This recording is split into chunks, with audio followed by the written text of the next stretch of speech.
One of the purposes for which intellect is given to man is that that man may discover his own job. This is a rather practical way, perhaps a little homely way of saying it, devoid of fine Greek, but it is the principle involved. That man was not here to leave here, as some taught. That his existence in this world was not a penalty for sin. That he had not fallen from a grace into a disgrace. That he was not merely here because he was in prison, and that we all shared a common guilt or we wouldn't be here.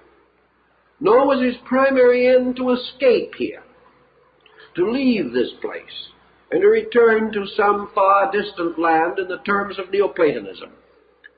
The real purpose of man was to assert the universal mind over nature, not as a tyrant, but as a gardener.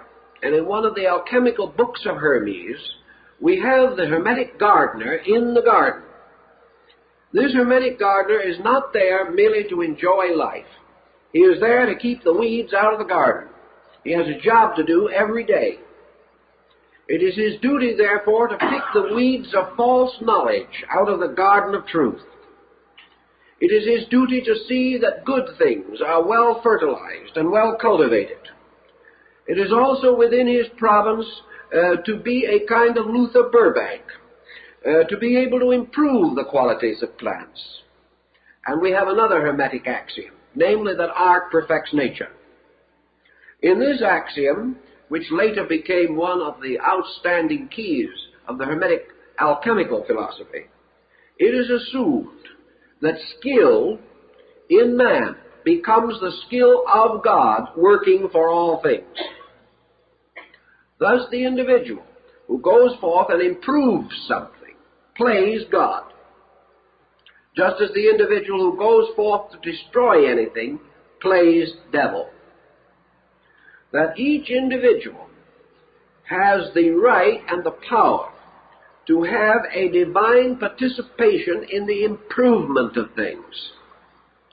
That it is not his duty nor his place to simply wait until deity does all things. Rather, deity expressing its primary power through the potential wisdom of man, deity releasing its own mind through the human mind, forms of all humanity one mind for the accomplishment of its own works. Thus the Hermetic philosopher, if he wishes to assume that Hermes is this mind personified, may well say that this mind is the author of all books, the author and original of all knowledge, and perhaps most of all, the patron of all skill, and that the greatest of all skill is this skill of transformation, this skill of transmutation, by which all things are transformed from a lesser to a greater state by law, and by lawful procedures. Man becoming skillful then in the administration of natural law becomes the preserver of his planet, becomes the perfecter of his way of life, and makes possible all other good things, so that not only man but all nature enjoys a wonderful fecundity and prosperity. These alchemists were ridiculed by another group. This other group maintained that the entire Hermetic tradition, as it has now been called, dealt not with metals, but with the regeneration of the intangibles in human nature. If anything, they would have taken the position that if you can transmute metals, this proves you can transmute man. They would have reversed the polarity. They would have reversed the interest, affirming that the mere achievement of material wealth was an ignoble and unreasonable end, totally inconsistent with the divine destiny of man. These mystical gold makers then immediately began to reduce the chemical symbols and tracts and writings attributed to Hermes and other authors into metaphysical textbooks. books inclined to reveal that transmutation was a kind of yoga, a kind of mystical regeneration within the human being, the man himself being the alchemical retort in which these marvelous changes might take place. And these same mystics assumed that Hermes, representing Mercury, Quicksilver, representing this mysterious agent in which all elements can be reconciled, that Mercury therefore represents the reconciling power of human consciousness, or perhaps more exactly, of the human mind. For Mercury becomes the key, the master of the mystery, by means of which all things are unlocked. And the medieval man liked to think of reason as this power by means of which all mysteries could be solved, all good things could be accomplished, and the interval between man as a physical being and man as a spiritual being could be crossed or bridged through reason and illumination.